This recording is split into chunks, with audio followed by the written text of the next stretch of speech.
Baik, sudah terlihat ya Ibu Bapak semuanya untuk slide PowerPoint kami. Baik Ibu Bapak yang saya hormati, saya mulai. Jadi program ini adalah sebenarnya program pengabdian masyarakat dari Politeknik Mitra Industri yang saya dirikan dan saya pimpin bersama dengan rekan-rekan industri yang berada di MM 2100 Bekasi, kawasan industri yang salah satu terbesar di Asia Tenggara. Dan program pengabdian masyarakat ini implikasinya adalah kita kerjasama dengan MKKS, dengan Pak Maulana dan seluruh jajaran.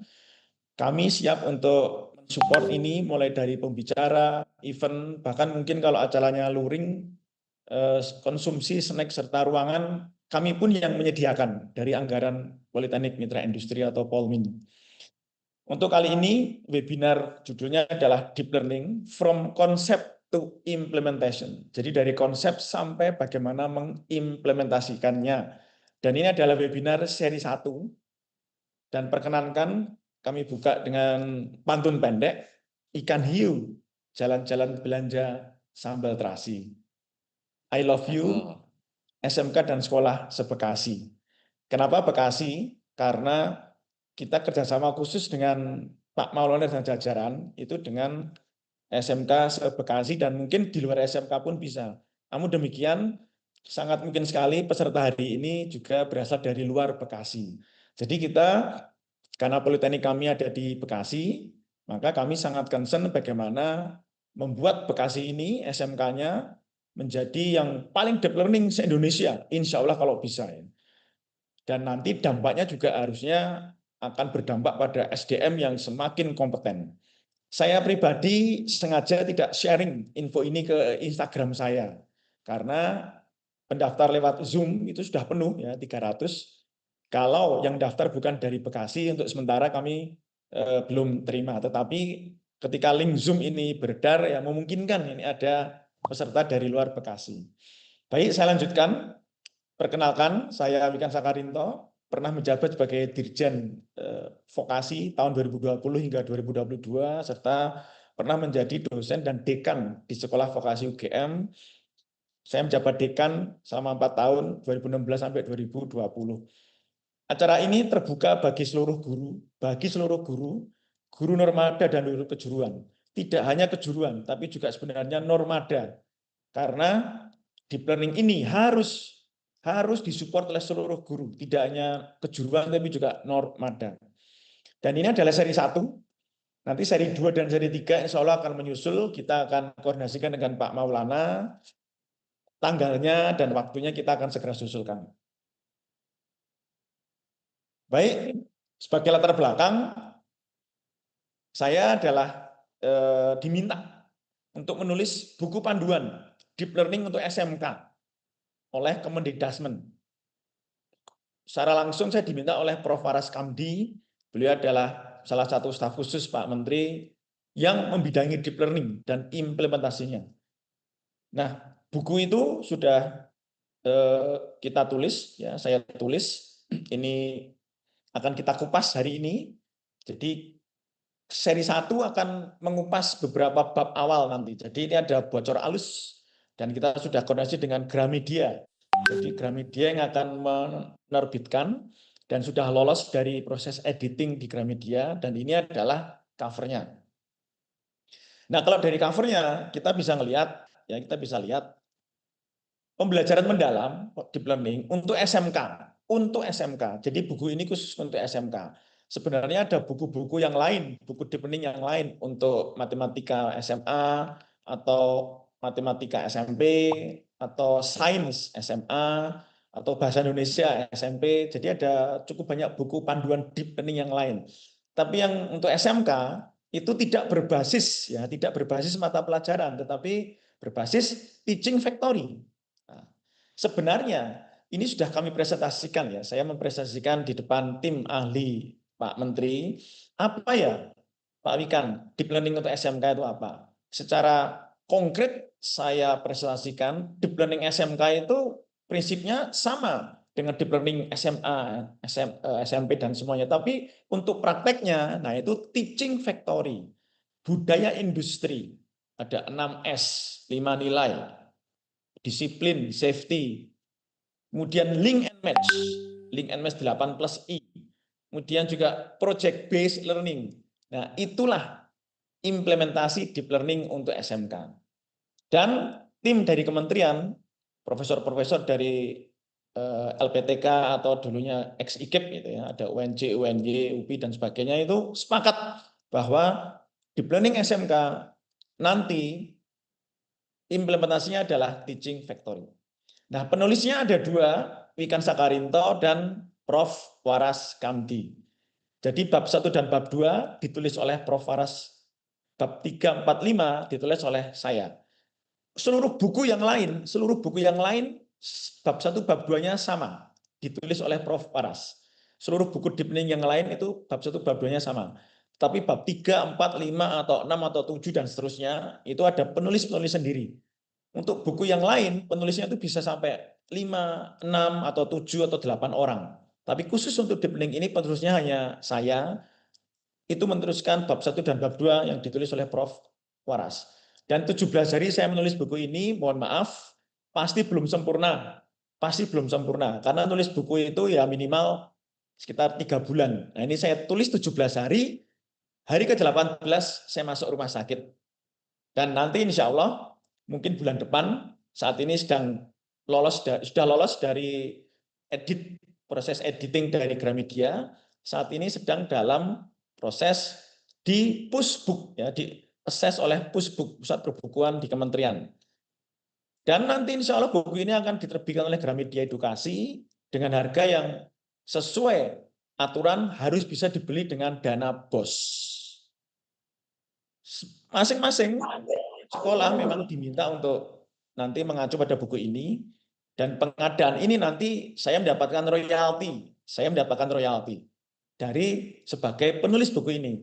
Namun insya Allah 100% royalti yang saya dapatkan dari penulisan buku ini akan disumbangkan ke panti asuhan atau menjadi beasiswa SMK, siswa SMK di Indonesia, termasuk Bekasi.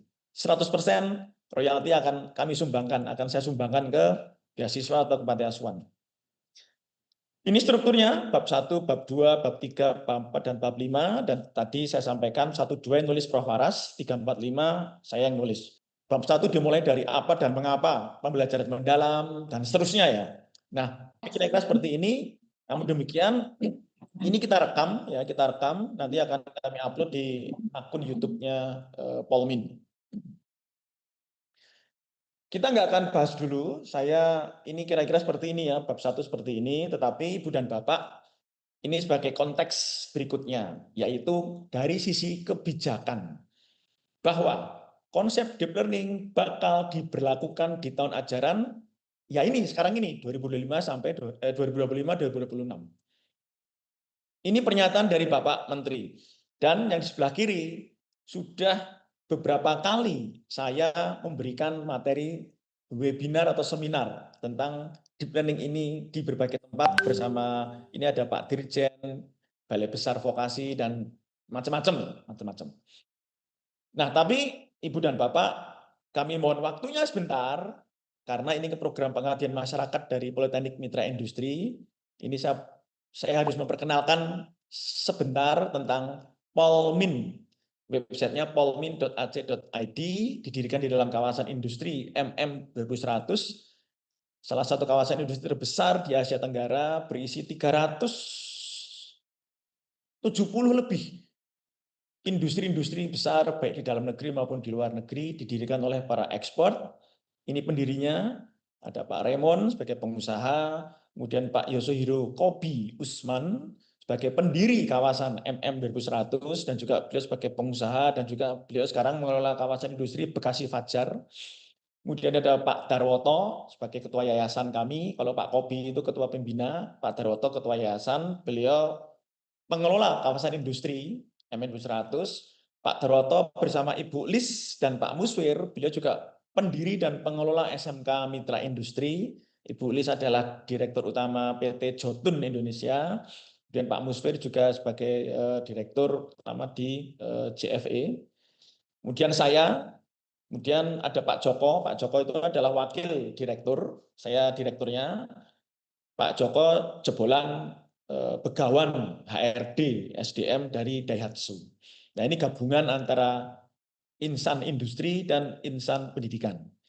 Kemudian untuk keunggulannya di sebelah kiri silakan dibaca, didirikan di kawasan. Kemudian ada 3 prodi D4 atau sarjana terapan, ada basis digital, kemudian ada teknologi rekayasa perangkat lunak, serta teknologi rekayasa manufaktur. Project TEVA berasal dari real challenge atau real problem dari perusahaan-perusahaan di dalam maupun di luar kawasan industri. Jadi prinsip utamanya adalah belajar berenang, bukan belajar tentang berenang, itu beda. Dan terbuka bagi karyawan yang bekerja di industri tapi ingin melanjutkan studi sarjana terapan. Nah, ini sekilas tentang gelombang 1, 2, kemudian ada biaya perkuliahan, sangat-sangat terjangkau dan sangat-sangat visible. Untuk gelombang 1 nanti tutup di 27 Juni. Selain itu, saya juga mendirikan perguruan tinggi yang lain, sudah 3 tahun yang lalu di Salatiga, yaitu Akademi Inovasi Indonesia. Selain itu juga, saya sebagai advisor di sekolah binaan United Tractors. Saya advisor di United Tractors, member of Astra. Kami resminya sudah membina lebih dari 1.600 SMK dan perguruan tinggi se-Indonesia. Dan kualitas binaan sobat ini sangat komprehensif, ya, lengkap mulai dari software, brandware, sampai ke hardware. 14 program sobat. Kita membina dengan 14 program sobat. Itu ada nomor kontak Mas Rizky. Silahkan sekolah-sekolah yang belum tergabung di sobat, silahkan bergabung karena ini juga bagian dari deep learning. Ibu Bapak yang saya hormati, Ibu Bapak saya hormati, tadi buku deep learning tadi ya, ini buku deep learning yang ini. Nah, ini buku deep learning yang ini. Buku deep learning ini tuh sebenarnya pokoknya ya, inti pokoknya itu sebenarnya adalah panduan sobat yang saya tulis di sobat selama hampir 2 tahun untuk membina 1.600, yaitu Teaching Factory dan 14 program sobat.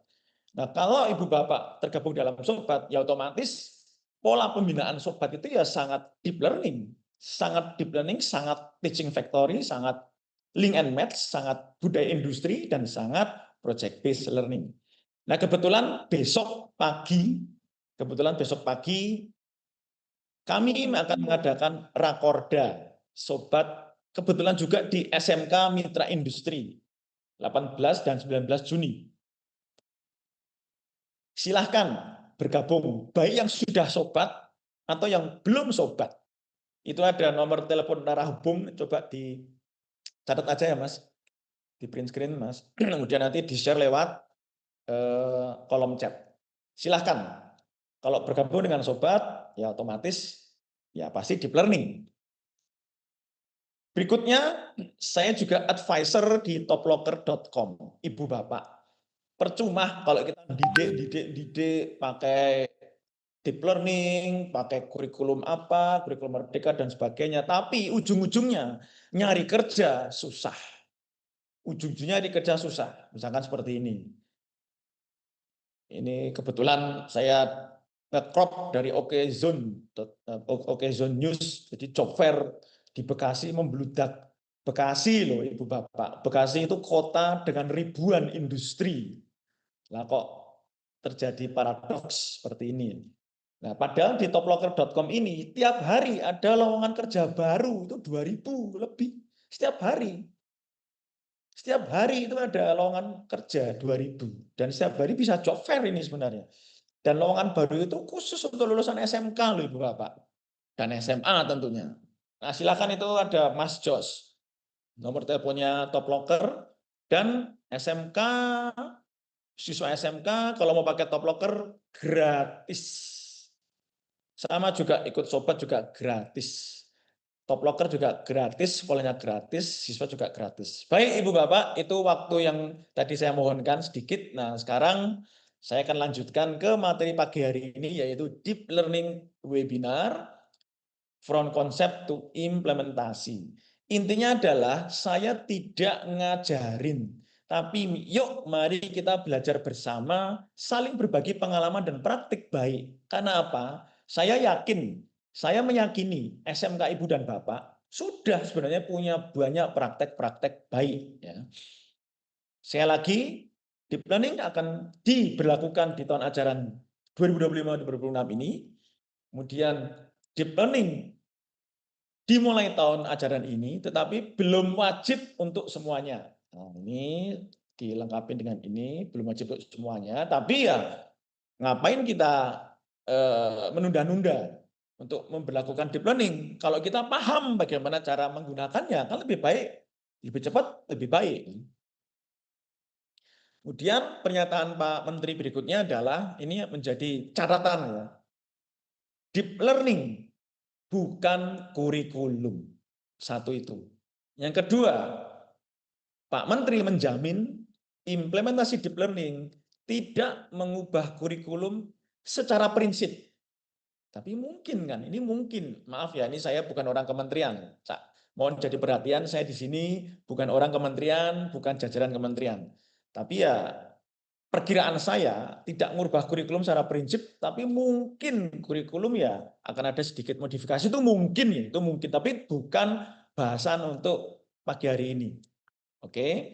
Dan Pak Menteri juga menyatakan poin ketiganya ya, ini poin ketiga dari slide ini. Kurikulum yang dipakai kurikulum apa? Pak Menteri mempersilahkan. Saat ini pakai kurikulum apa di sekolah atau di SMK Ibu Bapak. Kalau sedang pakai kurikulum Merdeka, ya udah pakai aja kurikulum Merdeka. Bahkan kalaupun ya, kalaupun masih ada yang pakai Kurtilas, Pak Menteri pun juga sebenarnya nggak terlalu bermasalah juga.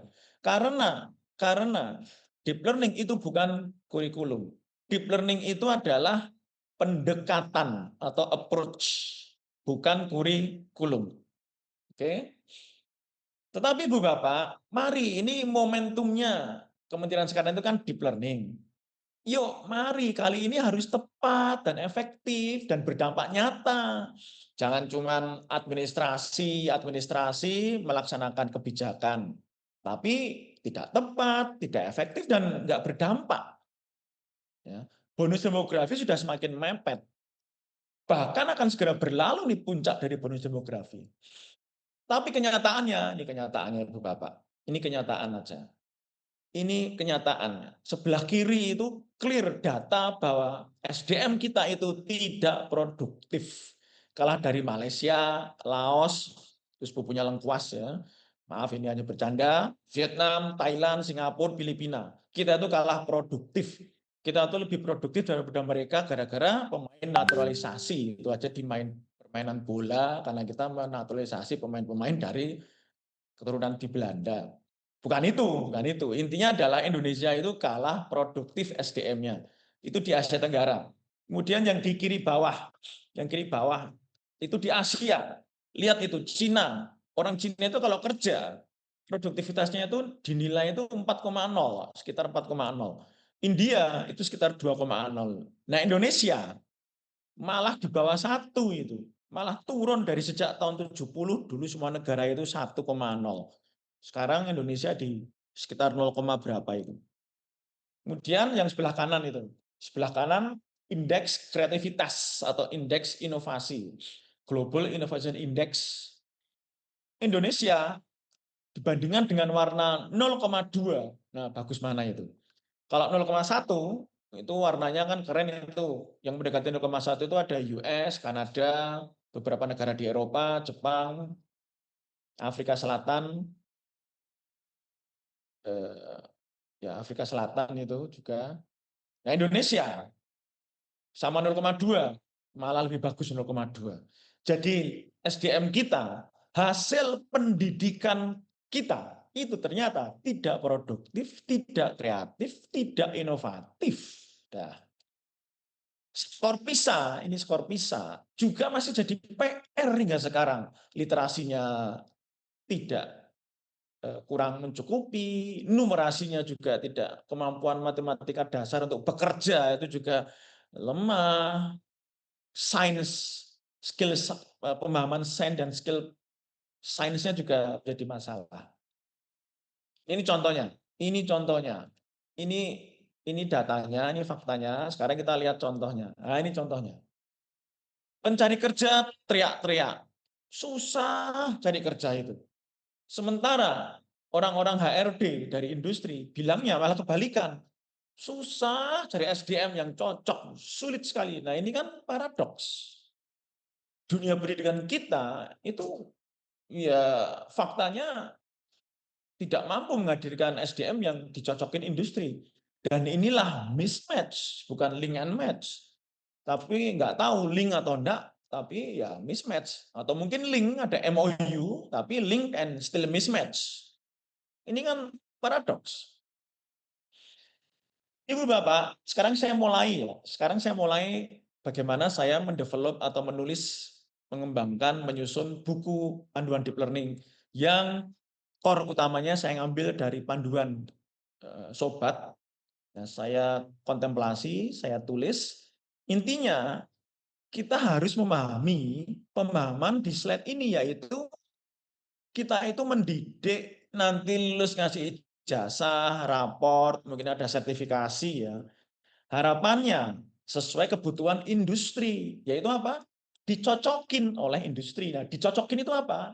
Ini karakter, soft skills, attitude, dan hard skill yang kontekstual. Itu oke. Ya. Ini kebutuhan industri. Apa itu? Ya, bisa dilihat kok. Jujur. Kalau kerja itu jujur, disiplin, tepat waktu, 6S, senyum, sapa, salam, sopan, santun, semangat. Itu tertanam betul dalam diri anak-anak. Kalau kerja itu produktif, kemudian karakter pekerja itu yang mau bekerja, pekerja keras. Kemudian mau dan bisa belajar hal-hal yang baru nanti ketika bekerja sepanjang masa. Kemudian mampu berkomunikasi, baik aktif, pasif, tertulis, bisa presentasi, public speaking, dan sebagainya. Bisa diskusi, kalau diberi instruksi ya paham, kemudian kreatif, dan bisa bekerja sama. Nah itu kompeten. Dan ini pasti industri Dudika itu seneng, cocok. Nggak usah capek-capek, jover kanan kiri, barat timur,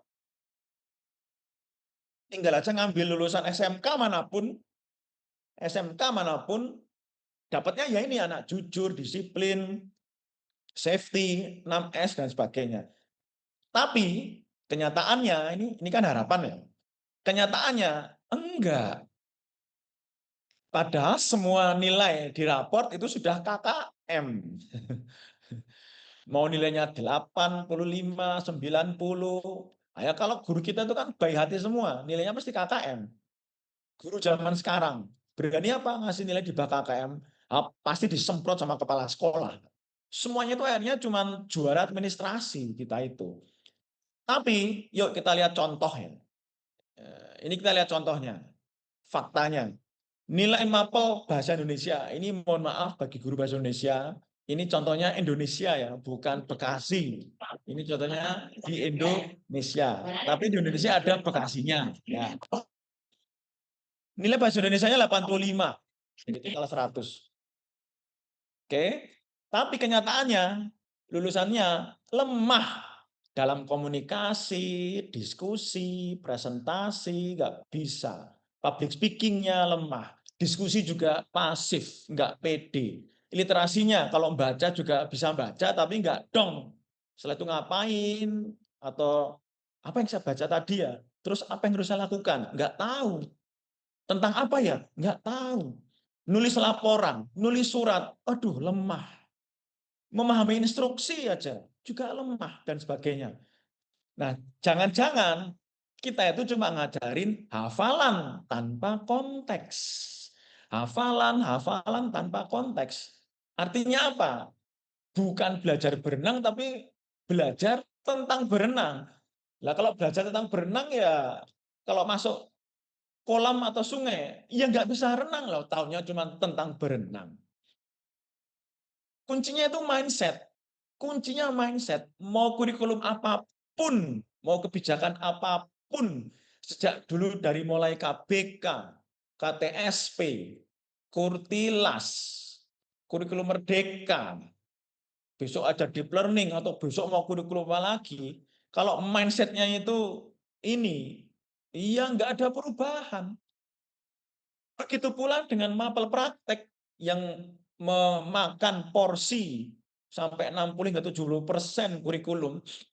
Kalau di SMK ya, kan prakteknya banyak, tapi prakteknya itu tanpa konteks, tanpa tantangan nyata. Pokoknya cuma praktek aja di lab. Udah, hasilnya ya dibuang setelah itu. Atau kalau habis ngikir, hasilnya kalau nggak dibuang, dipertimbangkan. Sama aja, ditimbang, dikilokan, ya dibuang juga. Itu nanti yang nggak akan kebentuk karakter, soft skills, attitude. Nah, di sini pemahaman pembelajaran itu harus mendalam. Kita ngajarin banyak macam-macam, tapi nggak ada yang mendalam. Ya nggak dapat apa-apa akhirnya. Hafalan tanpa konteks. Praktek juga tanpa konteks, tanpa tantangan nyata. Sekali lagi saya ingetin, ya ujung-ujungnya kita itu cuma ngajarin tentang berenang. Nah, Ibu Bapak, saya kembali ke ini ya. Ini deep learning akan seperti ini. Nanti akan saya jelaskan. Ibu Bapak, kalau jelasin tentang deep learning, definisinya 15 menit selesai, Ibu Bapak. Selesai. Tapi yang susah itu adalah mindset. Mindset itu harus mau berubah, mau terbuka. Oh iya ya, selama ini saya ngajarin. Coba contohnya. Contohnya ya, saya pernah ke SMK di pulau, saya nggak nyebut pulaunya lah, selain Jawa. Nanti kalau lulus SMK-nya itu akan lulusannya kerja di dunia pertambangan. Nah, saya lihat di SMK-nya itu naik motor, siswanya naik motor, naik motor, tapi parkiran motor itu hampir tidak ada helm satupun. Saya tanya ke gurunya, itu helmnya dititipin di mana ya, kok nggak ada helm di sepeda motor? Di kelas ya? Enggak, Pak. Nah, terus kalau di sini polisi aman, Pak. Maksudnya, ya kalau nggak pakai helm, ya nggak ditangkap polisi. Nah, pelanggaran nggak pakai helm, melanggar aturan, dan nggak safety, didiemin itu oleh guru. Baik guru agama, guru PPKN, guru kejuruan, diemin pelanggaran di depan mata. Jadi kayak, bahkan nanti kalau kerja di pertambangan, jalan aja nggak pakai safety shoes, nggak pakai helm, itu sudah langsung SP1 gitu. Artinya kita lulus tuh ngelulusin apa gitu loh. Terus ya ini, nah ini contohnya. Nah ini mapel PPKN, mapel agama, mohon maaf ya, dapat 85 atau 90, tapi ngelanggar aturan didiemin, safety enggak dibentuk, disiplin juga enggak. Lah, terus mau pembelajaran mendalam apa gitu. Kalau cuma mau ngejar administrasi saja. Nah, artinya Ibu Bapak, jelasin ini itu cepat Ibu Bapak, cuma 15 menit ini nanti.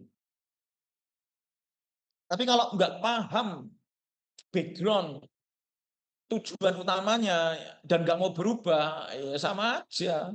Nanti tetap paradoks kita itu. Jadi intinya ini, mari ini momentum, kementerian baru, ada effort baru, ada semangat baru, dan minimal kan 4 tahun ke depan ini ya, 4,5 tahun ke depan ini kan harus comply. Dan tadi disampaikan oleh Pak Menteri bahwa deep learning itu bukan kurikulum, jadi kan nggak akan terlalu merepotkan, karena deep learning itu pendekatan. Kurikulumnya ya udah pakai aja yang ada, sehingga nggak akan terlalu banyak perubahan, tapi ngerubah pola, ngerubah mindset dengan pembelajaran itu mendalam. Nah, intinya itu, nah ini tadi kuncinya adalah mindset. Oke, TEVA, budaya industri apa? Lawang helm aja, nggak pakai helm aja didiemin. Budaya industri apa? Siswanya nggak disiplin, nggak bisa 6S, nggak bisa senyum, sapa, semangat, tidak safety, tidak tepat waktu, terus mapel-mapelnya diemin, gurunya diemin, nah ya nggak akan jalan ini buku ini nanti. Nah Ibu Bapak, ini karena TEVA, ini saya akan sampaikan beberapa yang sudah kami lakukan di Unit Tractors dan di SMK Mitra Industri. Ini ada beberapa contoh, ada berapa ini? 6 ya, 6 contoh TEVA di halaman ini. Yang kiri atas itu bentuk TEVA-nya adalah persewaan alat berat, itu binaannya UT. Jadi siswa itu benar-benar berperan di dalam marketing, pengelolaan, sampai operasi mekaniknya, sampai maintenance alat berat, sampai nyari konsumen, itu siswa. Nah, itu namanya belajar berenang, bukan belajar tentang berenang. Kemudian yang di tengah itu dari SMK Mitra Industri, jurusannya teknik kendaraan ringan atau otomotif. Bentuk TV-nya bengkel, restorasi atau ngidupin zombie atau kendaraan rongsok. Siswanya yang mencari, kemudian itu gabungan antara anak otomotif bersatu dengan anak akuntansi, siswa akuntansi, serta siswa pengelasan dan siswa teknik elektro. Jadi TVA itu bisa dikeroyok antar jurusan atau program studi atau program keahlian. Tapi siswa yang benar-benar nyari rongsoknya, mengakses, menghitung, kemudian nanti bisa menjual kembali. Guru itu nanti sebagai coach kalau sudah masuk TEVA. Kemudian kiri bawah itu SMK Saraswati, maaf itu SMK Negeri 2, Salatiga. Itu kami bina untuk assembly pabrik kursi kereta api. Omsetnya ya udah ratusan juta per bulan. Kanan kanan atas tuh SMK Muhammadiyah Salatiga dan juga SMK Saraswati Salatiga. Itu produknya yang kami bina di Salatiga. Itu omset per bulannya udah lebih dari 150 juta rupiah itu per bulan untuk teknik industri. Kemudian yang kanan kanan tengah itu bentuk TV-nya kelas kursus masak dan barista bagi komunitas, masyarakat, profesional dan umum. Itu SMK Negeri 1 Tengaran, Jawa Tengah, SMK-nya Bu Farida. Jadi TV itu bentuknya bisa macam-macam, yang penting diterjunkan ke tantangan nyata. Kalau kanan bawah itu SMK Rus Kudus ya, Raden Umar Said Kudus, industri film dan animasi. Baik. Nah, itu yang coba kami susun dalam buku ini. Nah, ini ada satu contoh lagi, ini SMK Mitra Industri. Jurusannya adalah teknik instalasi tenaga listrik, jurusannya kan teknik listrik. Tapi TV-nya bentuknya konsultan dan kontraktor. Nah, itu ada peran siswa. Jadi siswa itu nanti benar-benar nyari rumah yang baru dibangun, atau masjid yang baru dibangun, atau yang baru dikembangkan, butuh sambungan listrik baru atau perluasan instalasi listrik. Siswa ditolak, gagal atau berhasil dapat proyek, garap proyek kemudian dikomplain konsumen, bikin surat penawaran, bikin proposal penawaran, nulis betulan. Jadi berbagai macam guru itu bersatu di dalam teaching factory atau project based learning ini. Nah, ini yang kami maksud tidak cuma belajar tentang instalasi listrik, tapi ya belajar menginstal instalasi listrik. Nah, kuncinya lagi-lagi adalah pada mindset. Ibu Bapak, saya lanjutkan. Di YouTube sebenarnya Pak Menteri sudah cerita banyak tentang deep learning. Tapi mungkin Pak Menteri ketika menceritakan, memaparkan deep learning, saya lihat ya memang Pak Menteri kan background-nya bukan di SMK ya. Sehingga ya mungkin memang kita perlu mendengarkan apa yang Pak Menteri jelaskan di YouTube, tapi mari kita padukan dengan pemahaman kevokasian kita. Oke. Tapi jangan didiemin kalau Pak Menteri jelasin di YouTube didiemin. Ya sama aja nanti nyalah-nyalain kementerian lagi, nyalah-nyalain kebijakan, padahal kita sendiri terlambat untuk memahami atau tidak mau mengikuti penjelasan. Yang ini menarik ini saya tonton betul ini sampai selesai 47 menit ini. Ini menarik ini. Ini secara filosofi tentang deep learning ini bisa ditonton. Intinya deep learning bukan kurikulum, tapi lebih ke pendekatan belajar. Seperti tadi saya sampaikan ada 5 bab, ada 5 bab. Yuk kita mulai lihat ya. Yuk kita mulai lihat. Ini ada bab 1. Apa dan mengapa pembelajaran mendalam. Ini halaman 1 ini. Ini halaman 2. Halaman 2-nya itu ada definisinya. Kalau definisi ini cuma dihafalin atau cuma kayak dibaca gitu ya. Ya ya silakan baca ini. Kalau dibaca ya keren-keren aja, jelas keren lah. Ya sebenarnya pendidikan itu ya kayak gini sejak dulu, yaitu pembelajaran sebagai pendekatan yang memuliakan siswa atau peserta didik atau mungkin mahasiswa ya kalau di perguruan tinggi, dengan menekankan pada ini, harus menekankan, kita harus fokus pada menciptakan atau merealisasi suasana belajar. Suasana belajar, ekosistem pembelajaran, proses pembelajaran yang berkesadaran, mindful, ya, berkesadaran itu mindful learning, kemudian bermakna itu meaningful learning, pembelajaran bermakna, kemudian pembelajaran yang menggembirakan, joyful learning. Oke, ya saya pikir fine ya, oke. Melalui apa? Melalui olah pikir, olah hati, olah rasa. Jadi kalau sampai siswa itu masuk sekolah, tapi dia tuh merasa sedih, merasa males, yang hadir cuma badannya, tapi hati dan passion-nya itu ada di rumah, sedang main Mobile Legend atau sedang main push rank dan sebagainya. Ya, nggak terjadi pembelajaran mendalam. Siswa cuma disuruh hafalan tanpa konteks. Siswa cuma disuruh ngikir 100 jam. 100 jam ya ngikir ya. Kalau ngikir itu 10 jam nggak apa-apa. Tapi ini 100 jam. Ngikir kalau di teknik mesin. Ngikir besi itu. Atau ngelas 100 jam. Habis itu lulus. Tapi produknya cuma dibuang. Atau dipertimbangkan. Atau dikilokan ya. Ya sudah hafalan tanpa konteks, prakteknya juga praktek tanpa konteks. Ya bagaimana sampai perasaan ke develop? Hatinya pun juga nggak akan dapat. Apalagi dia disuruh mikir, alah males, yang penting ini masuk aja, ada PR kerjain, ya toh, ada tugas ya selesaikan aja, nggak usah dipikir, yang penting nanti kumpulin kan dapat ijazah. Dan olahraga. Coba olah pikir, olah hati, olah rasa, dan olahraga. Itu kan vokasi banget aslinya. Definisi deep learning itu very, very much vocational. Yang, atau apa itu? Oh, secara holistik dan terpadu. Yaitu olah pikir, hati, rasa, dan raga itu holistik dan terpadu. Untuk memuliakan para siswa dan juga para guru tentunya. Dan seterusnya. Silakan dibaca. Ya, jadi kalau dari sini kan sebenarnya ya ini, tapi kalau cuman dilihat, dibaca, tapi kita mindset-nya nggak berubah, ya ujung-ujungnya nggak ada perubahan. Nah, Ibu Bapak, ini sudah setengah jalan.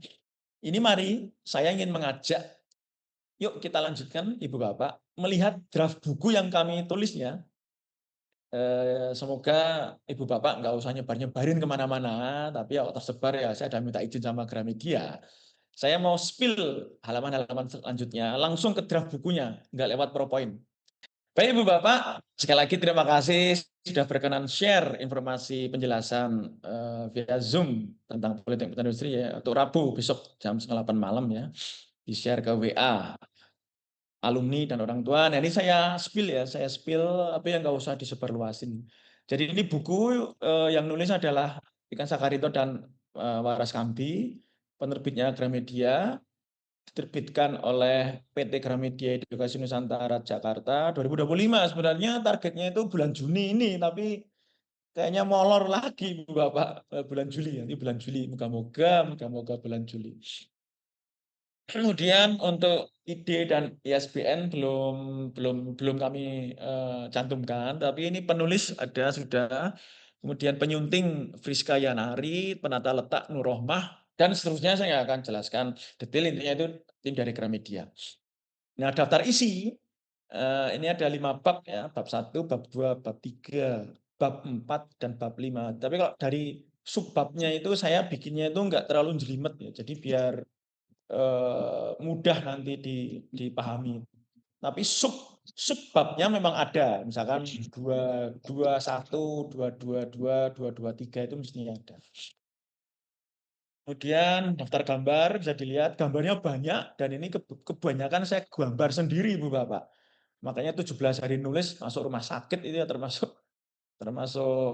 ini semua. Baik, ini saya paparkan ya. Ini bab 1, apa dan mengapa. Apa dan mengapa. Ini tadi sudah ini yang sebelah kanan bawah, olah pikir, olah hati, olah rasa, dan olahraga. Nah, Ibu Bapak, saya mau agak banyak lama di sini.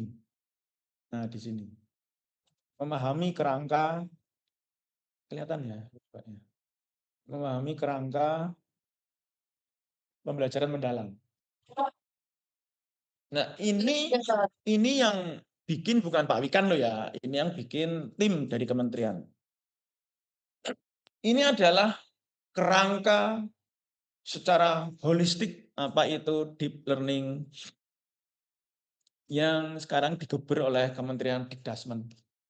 Nah, Ibu Bapak, ini saya agak lama di sini, setelah itu nanti saya akan cepat di materi-materi selanjutnya. Saya mengisi workshop deep learning ini sudah belasan kali. Ini aja udah kali keberapa ya. Nah, setiap kali saya tanya, gambar ini tuh Bapak Ibu sudah ngelihat belum?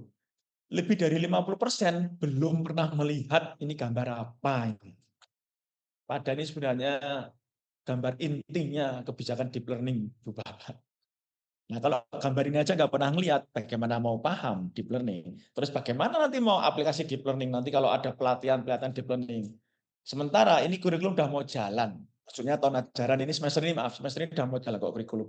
Semester ini udah mau jalan. Sementara semester ini udah mau jalan. Nah, mari kita mulai dari tengah dulu ya. Yang dari tengah yang lingkaran putih. Lingkaran putih yaitu dimensi profil lulusan. Profil lulusan. Lulusan kita itu nanti punya profil apa? Coba itu ada keimanan dan ketakwaan terhadap Tuhan Yang Maha Esa. Kira-kira ingat enggak kalau dulu Pak Nadiem dia kan juga punya profil lulusan toh. Kalau masih ingat apa zaman Pak Nadiem itu profil lulusannya? Yaitu profil pelajar Pancasila. Iya kan? Jangan bilang kalau nggak ingat atau nggak tahu loh ya. Itu ada 6 dulu. Profil pelajar Pancasila itu zamannya Pak Nadiem. Nah, sekarang deep learning ini di zaman Pak Muti, profil lulusan itu diterjemahkan menjadi ada 8 ini. Kalau zaman Pak Nadiem kan 6. Tapi 6 ini, 6-nya Pak Nadiem itu beberapa kan muncul lagi di sini. Keimanan ketakwaan terhadap Tuhan Yang Maha Esa di zaman Pak Nadiem, profil pelajar Pancasila kan ada juga. Kemudian sebelah kiri itu penararan kritis. Di zaman Pak Nadiem ada juga. Kolaborasi, kerjasama, gotong royong, ada. Kemudian kreativitas di sebelah kanan tengah, ada. Kemandirian juga ada dulu. Kalau keluargaan itu kebinekaan mungkin di zamannya Pak Nadiem. Di sini itu ditambahin, yaitu kesehatan dan komunikasi. Jadi kalau siswa kita lulus, ya ini profilnya. Jangan cuma pegang ijazah, nilainya itu 85, 90, KKM toh. Komunikasi aja lemah. Kolaborasi atau teamwork enggak terbiasa. Kreatif enggak. Apalagi ya maaf ya, rokoknya kenceng, kemudian kolesterolnya sudah mulai tinggi. Nah, itu sehat apa enggak itu nanti? Masa nanti orang enggak sehat kerja di perusahaan, perusahaannya malah ngeluarin duit banyak itu asuransi kesehatan gara-gara tenaga kerjanya itu sakit-sakitan. Nah, intinya profil ini harus terbentuk dari pembelajaran kita. Paham ya? Nah, itu dimensi profil lulusan. Pak Nadiem dulu profilnya kan 6 itu profil pelajar Pancasila. Nah, sekarang dirubah kayak gini. Artinya kalau ini tercipta, mestinya tidak terjadi paradoks. Pencari kerja atau lulusan kita tuh bilang susah cari kerja. Industrinya bilang susah, bilang susah, industrinya bilang susah, cari tenaga kerja yang cocok. Karena profil lulusan ini ada 8, ini dicocokin sama dunia kerja. Ini kan karakter, soft skills, attitude, ada semua di sini kan. Iya kan? Ini dicocokin sama dunia kerja. Nah, kalau sudah kita menyadari, oh ini toh tujuan kita didik itu nanti lulusan kita itu punya profil seperti ini. Nah, berikutnya prinsip pembelajaran. Nah, itu lingkaran yang warnanya biru. Learning principle. Jadi pembelajaran itu punya prinsip apa? Satu, berkesadaran atau mindful learning, pembelajaran yang berkesadaran. Berkesadaran itu apa coba? Kalau diartikan, berkesadaran. Di dalam buku yang kami tulis, berkesadaran itu adalah siswa itu sadar dan sangat menyadari mengapa dia datang dan ada dan belajar di sekolah. Dia sadar bahwa aku sedang dididik, sedang digembleng, aku sedang belajar dan menggembleng diriku sesuai dengan visi atau mungkin passionku untuk mencapai 10 tahun lagi, 15 tahun lagi, 20 tahun lagi, untuk menjadi seseorang yang aku cita-citakan. Jadi memang sadar datang ke situ tuh dengan fisik, hati, rasa. Jangan sampai dia itu datang ke sekolah, tapi yang datang cuma fisiknya. Tapi hati dan perasaannya itu tertinggal entah di game center atau nggak tahu. Nah, disitulah memanusiakan yang seutuhnya, yaitu jadi nanti kalau awal-awal semester itu ya seluruh guru kompak dulu menghidupkan si siswa itu manusia yang seutuhnya biar dia sadar bahwa dia ke sekolah itu memang untuk menggembleng dirinya untuk masa depan. Mau jadi apa? Paham besok aku mau kerja apa? Kerja itu apa atau kerja itu? Bekerja itu apa toh? Ngapain toh bekerja itu sadar dulu dia paham. Jadi dia menyadari dia sedang di mana dan dia akan melangkah kemana itu menyadari. Jangan sampai berangkat ke sekolah sedih, pulang sekolah senang. Apalagi kalau gurunya kosong. Nah, itu sekolah menyenangkan itu harusnya berangkat sekolah itu senang, kalau pulang sekolah karena berpisah dengan hal yang menyenangkan, jadi sedih.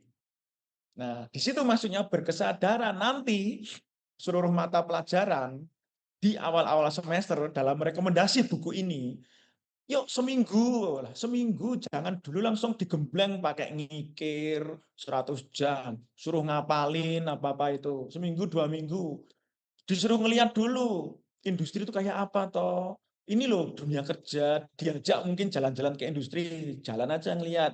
Atau diundang dulu banyak expert-expert industri untuk jadi guru tamu, menjelasin ini loh, kehidupan masa depan tuh kayak gini. Ini peluangnya, ini tantangannya, ini hambatannya, ini ada kreativitasnya. Nah itu di awal-awal seluruh mapel, mau mapel Normada, mapel kejuruan, itu harus punya fungsi itu. Ya tentunya silahkan ngelihat RPS atau elemen pembelajaran atau CP. Sebenarnya nggak ada yang salah kok dengan CP sama elemen pembelajaran. Kita aja yang terlalu kaku mengartikan itu kayak administratif. Tapi nggak mendalam, nggak bermakna. Nah sekarang yang bermakna. Bermakna itu pembelajaran bermakna, bahasa Inggrisnya kan meaningful learning. Meaningful learning. Jadi aku belajar materi ini karena aku tahu, aku paham nanti mau dipakai buat apa di masa depan. Itu kalau nggak dilihatin dulu tentang potret pekerjaan, seperti apa dunia pekerjaan, itu nggak akan punya makna, dia nggak punya tujuan. Saya belajar materi ini gunanya apa toh? Saya belajar ngikir, saya belajar ngelas, atau saya belajar menjahit, atau saya belajar apa database dan sebagainya, pemrograman. Ini gunanya apa? Untuk apa? Nah, maksudnya itu bermakna. Jadi harus benar-benar dia tuh paham. Aku belajar ini gunanya apa untuk masa depan. Dan biasanya guru kan jalan sendiri-sendiri. Nah, nanti itu masalah guru jalan sendiri itu nanti di sebelah kiri bawah itu kemitraan pembelajaran. Itu kerangka pembelajaran ya. Kalau yang paling luar itu lingkaran biru itu kan kerangka pembelajaran. Itu ada kemitraan pembelajaran. Kemitraan pembelajaran itu biasanya orang-orang SMK atau vokasi itu langsung bilang, oh itu link and match. sama Dudika, sama Dudi, sama industri.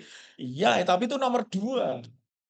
Nomor satunya itu apa? Kemitraan pembelajaran. Nomor satunya itu seluruh guru kolaborasi, bermitra, bersatu. Mapel-mapelnya itu berkolaborasi, bersatu, saling mengisi untuk mendidik. Jangan sampai mapel jalan sendiri-sendiri, gurunya jalan sendiri-sendiri dengan mapel masing-masing, ngasih PR sendiri-sendiri, nggak ada hubungan lagi dengan TEVA. Guru Normada juga cuek sama TEVA. Nah, itu ya nggak jalan. Guru Normada cuek sama TEVA. Nggak bisa. Justru TEVA itu fondasinya guru Normada. Minimal guru bahasa Indonesia, agama, PPKN, minimal. Terus informatika, mapel matematika yang tematik juga mestinya korelasi dengan TEVA tinggi. Mungkin yang nggak langsung berkorelasi itu guru sejarah. Tapi bukan berarti nggak ada hubungan sama sekali. Nanti akan saya tunjukkan bahwa sejarah pun juga bisa secara tidak langsung mendukung TEVA. Jadi ada yang secara langsung mendukung TEVA. Nah, saya lanjutkan untuk yang kotak biru muda, prinsip pembelajaran, yaitu menggembirakan atau joyful learning.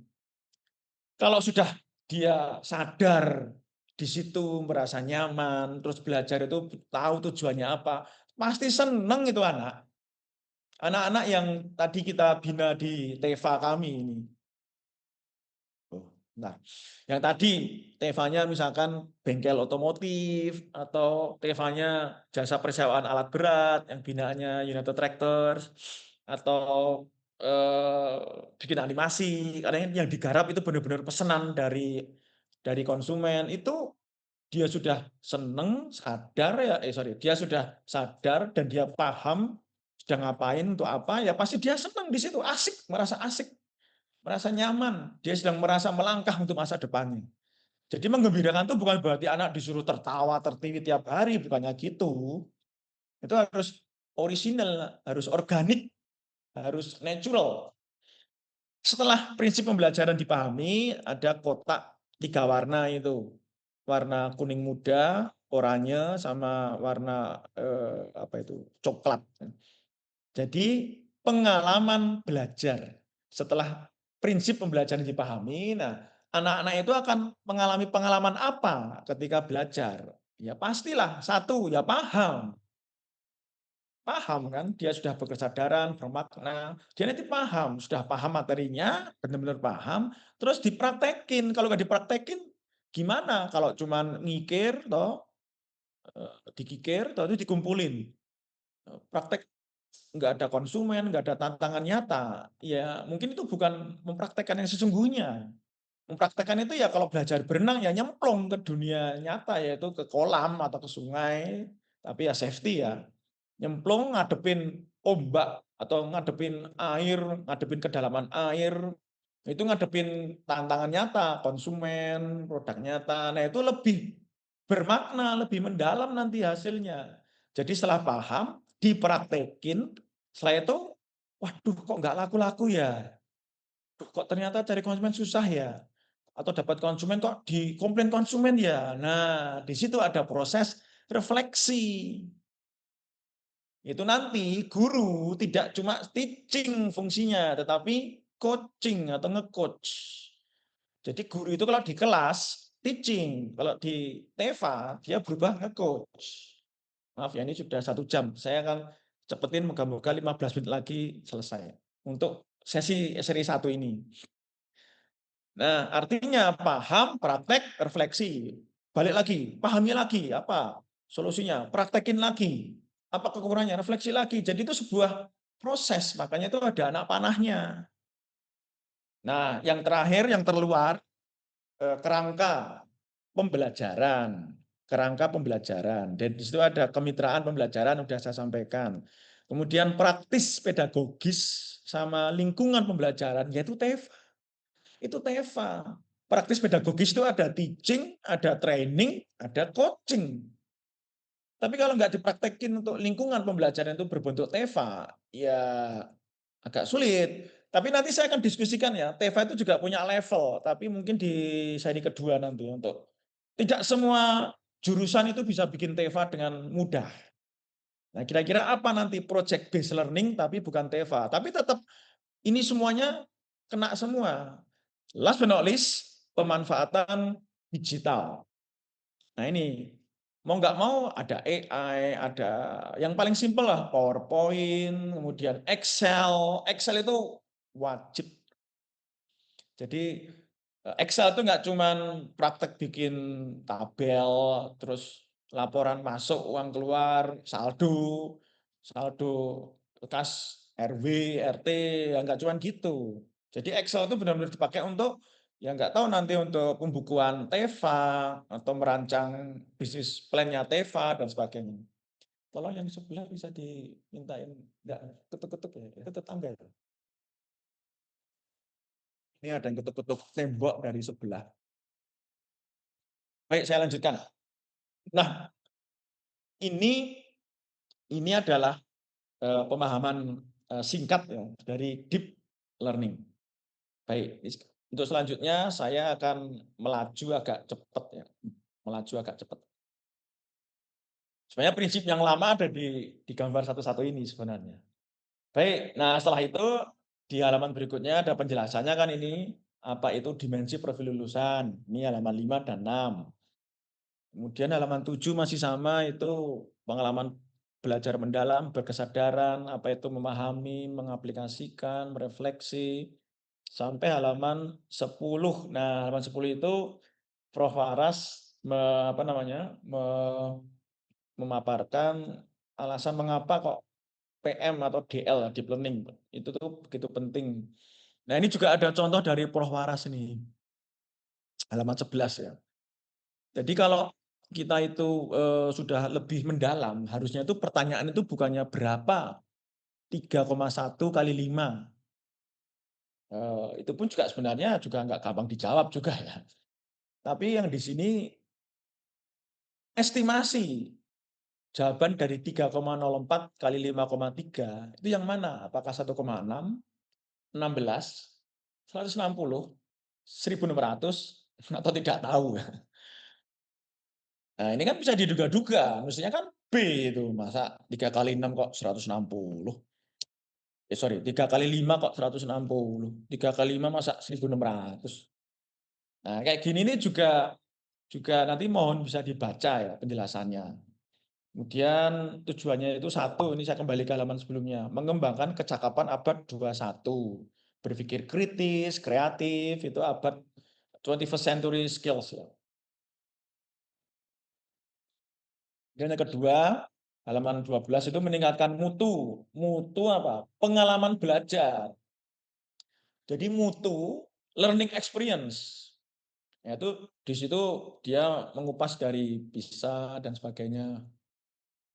Maaf tuh tetangganya baru masang paku. Dan yang ketiga, mengembangkan pemahaman mendalam, dan berikutnya mengembangkan belajar interdisiplin dan transdisiplin.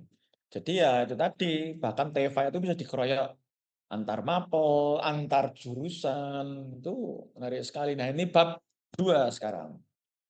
Bab 2. Kalau tadi bab 1 kan apa, bab 1 ya, apa dan mengapa, what and why. What exactly and why indeed importantly untuk to be implement. Nah, sekarang bab 2 why. Sorry, how.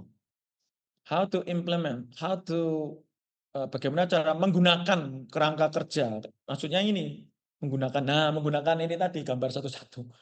Gimana cara menggunakannya? Itu maksudnya Prof. Waras itu. Bagaimana cara menggunakannya, tetapi tolong konteksnya ya konteks vokasional ya.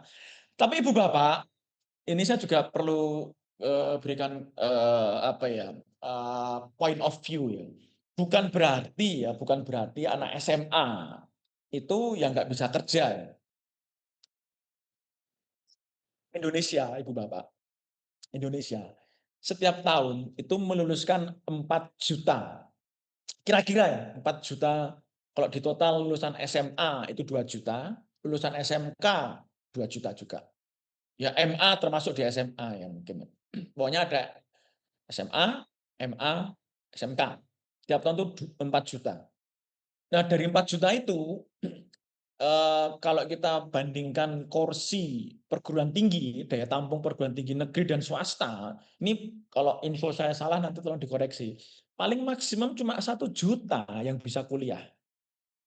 Kalau kita ngelihat daya tampung perguruan tinggi swasta negeri se-Indonesia. Artinya apa? 3 juta lulusan kita tiap tahun harus kemana lagi? Ya bekerja.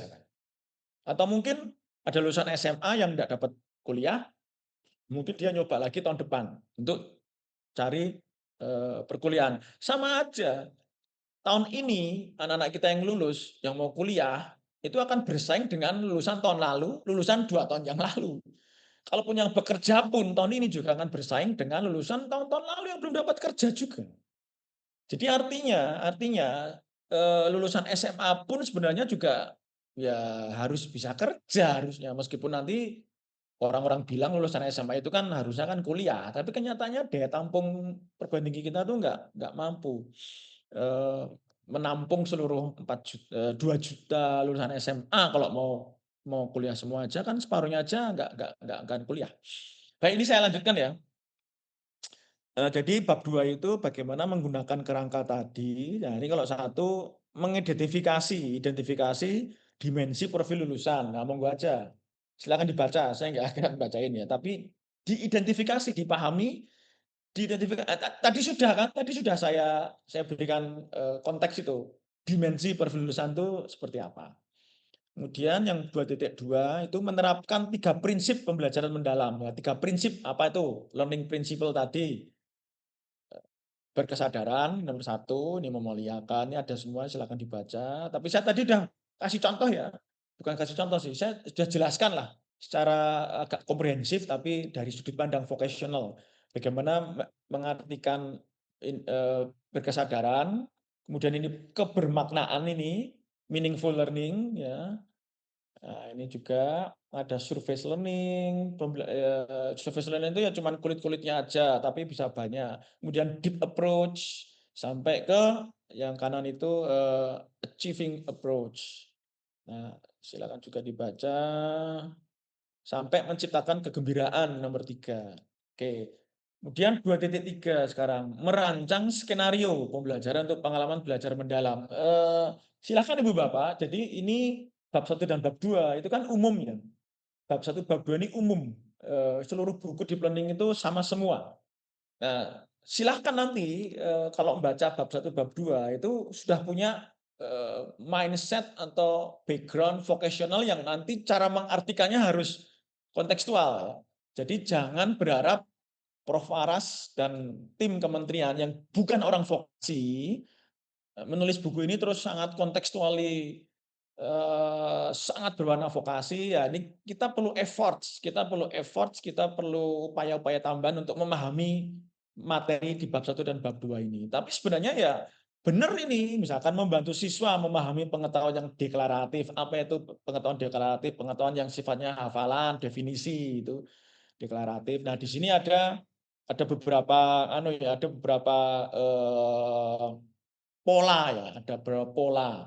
Ini pola yang sifatnya deskriptif, ini topik topik kemudian memunculkan beberapa fakta.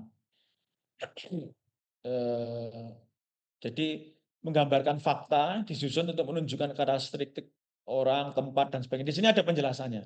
Ini deskriptif. Ini ada pola sekuensial ini, kalau ya urutan waktu ya, ini ada urutan. Time sequential, urutan waktu, mengatur peristiwa, urutannya kronologis seperti apa, urutannya habis ini habis ini habis ini habis ini. Kemudian yang ketiga itu pola proses ya, atau sebab akibat, mengatur informasi ke dalam jaringan kausal dan seterusnya ya. Prof. Waras itu dari Universitas Negeri Malang, Ibu Bapak, tadi saya lupa menjelaskan. Beliau itu memang profesor pendidikan, Prof. Waras. Jadi memang dari IKIP ya, IKIP Malang, Universitas Negeri Malang. Nah, ini yang sebab akibat ini, proses dan sebab akibat. Kemudian ada pola episode, mengatur sejumlah besar, ada pola generalisasi prinsip, pola konsep, dan seterusnya. Silakan. Kemudian yang C, menyimpan pengetahuan deklaratif dalam ingatan jangka panjang. Nah, ini ada juga dari Prof. Waras. Anak vokasi pun juga masuk akal kan? Coba ini misalkan di sini, ringkas atau tunjukkan satu hal yang kalian ketahui. Jelaskan sesuatu yang menurut kalian menarik. Ini monggo-monggo aja, ini kan juga bisa apa namanya, dimasukkan dalam konteks vokasional kan, sangat-sangat mungkin. Karena vokasional itu sebenarnya ya nggak mungkin tanpa pemahaman, masuk praktek tanpa pemahaman. Membantu siswa memahami pengetahuan prosedural, prosedural dan sebagainya. Ya sebenarnya kalau mau kontekstual ini pasti dengan TEVA ya, tunjukkan kesalahan. Nah, kalau salahnya misalkan nggak laku-laku atau dimarahin konsumen, kan malah kelihatan kesalahannya apa. Kemudian, apalagi ya di sini, membantu siswa aplikasi, berpikir pengetahuan diri, refleksi proses belajarnya. Nah, di sini juga ada beberapa contoh-contoh, tapi sekali lagi kan ini dari sudut pandang umum ya, pendidikan umum ya. Ini juga ada beberapa contoh-contoh logika bagaimana kreatifnya kita mau bikin soal gitu ya. Nah, kalau tadi misalkan jurusan teknik elektro, kita beri soal, coba bikin proposal, kemudian tawarkan ke rumah yang baru dibangun, yang belum punya sambungan listrik baru, tawarkan sambungan listrik baru, kemudian nanti bendera kontraktornya bisa pinjam bendera. Itu kan sebenarnya penugasan dengan ini juga. Atau kalau di SMK Mitra Industri itu ada kantin, kantin waktu itu yang jual satu ibu-ibu dan kurang kurang profesional lah, jualnya kurang bersih, juga kurang menarik. Kantin ini punya potensi besar. Nah, anak-anak jurusan akuntansi yang saya minta ya, karena di Mitra Industri kan nggak ada jurusan boga, nggak ada jurusan manajemen. Anak akuntansi pegang kantin ini, kemudian bikin SOP, bikin, sistem manajemennya, yang jual minimal harus 10 tenan, jangan cuma satu, seleksi, kualitasnya dijaga, kebersihannya dijaga, marketingnya diberesin, dan keuangannya diberesin. Tapi saya kasih target, setahun keuntungan, pemasukan dari pengelolaan kantin ya, di luar jualan makanan minuman, itu minimal harus 200 juta rupiah setahun. Nah, pikirkan gimana caranya. Nah, itu mau pakai pola apa nanti? Ya silakan-silakan aja ini misalnya. Pola-pola ini kan jadi lebih lebih punya bahasa konkretnya nanti kalau di vokasional. Atau ngidupin zombie. Kalian sudah punya bengkel mobil, tapi coba bikin bengkel baru lagi, ngidupin zombie, restorasi barang rongsok, truk rongsok, atau alat berat rongsok, atau unit rongsok, atau komponen rongsok. Dicari, bangun, jual. Baik, itu tadi bab 1 dan bab 2. Nah, rasanya kalau tidak menengok bab 3 dan selanjutnya, rasanya, webinar seri 1 ini ya jadi nanggung ya. Jadi ini yang bab 3 dan selanjutnya saya spill aja dulu, tapi, saya bocorinnya, tidak saya jelasin dengan sangat konkret nih. Saya lanjutkan, bab 3 itu ya bagaimana ini korelasi relevansi deep learning dengan project based learning dan teaching factory. Gimana ini relevansinya, keterhubungannya itu gimana? Ini halaman 51 yang kiri itu jelasin apa toh TEVA itu hasilnya apa toh ini, oh dulu ada kalau di kedokteran itu jurusan kedokteran 4 tahun kuliah, lulus ya, tapi kuliahnya cuman teori, cuman praktek-praktek tanpa konteks, tanpa tantangan nyata, terus lulus jadi dokter. Percaya nggak itu? Anda disuntik sama diperiksa sama dokter tapi nggak pernah praktek ketemu sama tantangan nyata. Tapi gelarnya udah dokter itu, gelar gelar akademiknya. Nah, maka kalau di kedokteran itu sejak dulu itu ada namanya teaching hospital atau rumah sakit untuk ngajarin calon dokter. Nah, sama di vokasi baik di perguruan tinggi maupun SMK itu ada sebelah kanan itu ya, ada teaching catering itu kalau jurusan boga. Kalau hotel itu ya berarti teaching hotel, ada teaching consultant, teaching workshop otomotif, teaching macam-macam, teaching kolam tambak. Nah, tapi kalau nggak ada istilah yang kita sepakati, ya kan jadi bingung nanti nyebutnya. Nah, ini secara tidak tertulis ada konsensus kita memilih istilah teaching factory, yaitu mau tambah catering, hotel, untuk apa? Untuk ngajarin. Tantangan nyata, mirip tadi rumah sakit untuk ngajarin calon dokter. Kemudian ada BMW, ini juga BMW itu jangan cuma BMW ketika lulus, tapi BMW sampai kelak dia meninggal di usia 80 atau 70 atau 90 tahun, itu bisa B berubah jadi M nyoba ke B lagi, atau B keluar W terus rugi balik ke B, ya itu semua ujung-ujungnya ya karakter, soft skills, sikap, dan hard skill yang kontekstual. Karena nanti 30 tahun lagi kalau dia mau bekerja kan ilmunya udah beda. Nah, itu kontekstual hard skills. Ini juga saya paparkan, yang kanan ini dia, ini tadi itu loh yang bahasa Indonesia ini 85, saya tulis di sini, tapi nggak bisa ngomong, nggak bisa komunikasi, ya kan. Ini juga, nah ini juga saya paparkan juga, terus ini fakta kenyataannya bahwa Indonesia itu benar-benar nggak produktif ya ini, lower, jadi productivity of Indonesian workers tuh kalau ini umum ini Indonesian productivity itu lower than Asian countries. Japanese, ini survei dari perusahaan Jepang. Kemudian ini tadi, kalau ini gambar ini kan tadi gambar 1.1 ya, ini gambar 3.5. Ini saya tuh mencoba menyandingkan deep learning sama ini, karakter vocational itu apa, cocok enggak toh? Cocok enggak toh? Ini menyandingkan kerangka PM dengan aspek pendidikan vokasi. Ada 70% praktek, project based learning, TEFA, link and match, budaya industri, cocok. Ini analisanya, silakan. Sampai ke level KKNI juga saya sandingkan kecocokannya. Ini ya, ini yang berkesadaran. Ini saya kupas khusus ini yang berkesadaran vokasi itu kayak apa. Silakan nanti diperdalam. Ini saya kasih tips bagaimana memulai mendevelop approach mindful learning ya, berkesadaran. Ini ada beberapa tips juga di sini. Dan ini yang learning, sorry, ini kan pengalaman belajar. Ini juga saya tambahin penjelasan. Baik itu tadi, ini juga saya bedakan kalau yang atas tanpa TEFA, yang di bawah pakai TEFA, bagaimana analisa ketercapaiannya. Kemudian link and match 8+I juga saya paparkan juga, ini project based learning, dan ini juga saya jelasin apa itu pembelajaran mendalam, mau full surface learning atau mau kita fokus yang mana. Kalau fokus kita mau milih yang ini mana, mau depan ini kan bab 1 sampai bab 14, mau bab 3, 4, 5 atau 7, 8 atau mungkin bab 10, yang mana yang mau diperdalam. Nah, bagaimana cara milihnya? Ini ada analisanya sehingga nanti ujung-ujungnya yang dipilih ya yang TEFA. Oke, itu tadi bab 4 ya. Kemudian bab 5, sorry, tadi bab 3, sekarang bab 4, ini problematika TEFA. Nah, ini problemnya apa ini? Bagaimana konsep solusinya? Nah, ini nanti kita di seri kedua ini. Bagaimana nanti kita bahas. Nah, saya ulangi lagi ya di sini.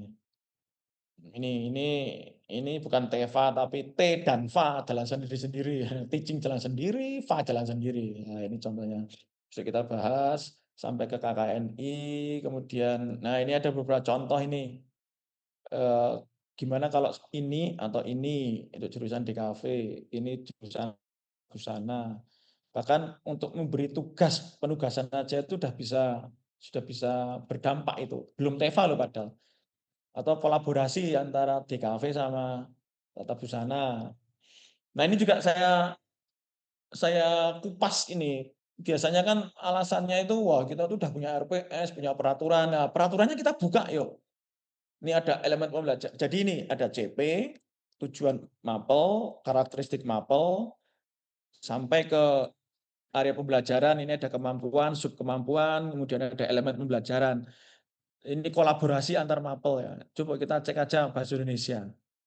Bahasa Indonesia itu kan elemen pembelajarannya itu kan menyimak, mampu menyimak ya, membaca dan memirsa, tahu membaca, paham apa yang dibaca, bisa berbicara, presentasi hingga menulis lah ya. Sudah betul kan itu. Yang mau nyalain peraturan, ya enggak. Coba dilihat ini yang sebelah kanan ini, deskripsi elemen pembelajaran. Nah, ini besok aja untuk seri kedua ya. Ini beberapa mapel-mapel, ada beberapa contoh. Saya nggak nyontohin banyak, cuma bahasa Indonesia sama mapel sejarah ini.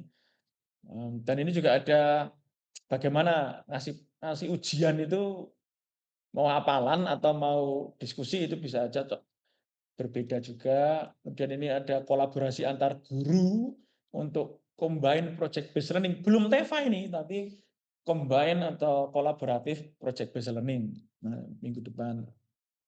Terus ini ada penjelasan apa itu teaching, training, sama coaching. Guru-guru harus bisa memainkan ini semua tergantung konteksnya.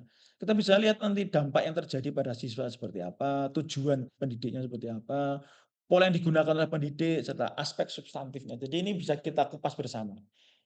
Kemudian nanti di gambar berikutnya ini ada contoh-contoh. Nah ini sudah mulai contoh-contoh ini, sudah mulai contoh-contoh, tapi masih konstruksi umum ya. Kalau nanti bab 5 baru contoh konkretnya. Ini juga saya tekankan budaya industri. Nanti kita kupas seperti apa budaya industri. Karena itu basicnya TV itu budaya. Nah, ini bab 5. Bab 5 itu langkah-langkah ini sudah. Ini sudah how. Step-step apa ini? Saya bikin 9 step. 9 step. Tapi fondasi utamanya tetap growth mindset. Terus di sini ada prinsip-prinsip TEVA. Prinsip TEVA itu ada di bab 4. Nah, ini prinsip utama TEVA. Nanti kita kupas di sesi berikutnya. Nah, itu menjadi fondasi sebelum nanti mau melakukan 9 langkah mendevelop TEVA, itu growth mindset gurunya, kemudian prinsip TEVA, serta budaya industri. Mungkin gitu dulu, bab 5 nggak saya paparkan dulu isinya seperti apa. Jadi untuk pagi ini kita kontemplasinya adalah pada konsep fundamental berpikir serta pemahaman apa itu deep learning, tapi dalam konteks vokasi. Baik itu dulu, nanti diskusi akan dipimpin lagi dimoderasi oleh Mbak Lisa. Saya tutup dengan pantunnya tadi apa ya? Ikan hiu jalan-jalan belanja sambil terasi. I love you SMK Sekolah Sebekasi. Cantik Nian, istri terkasih. Cukup sekian, terima kasih.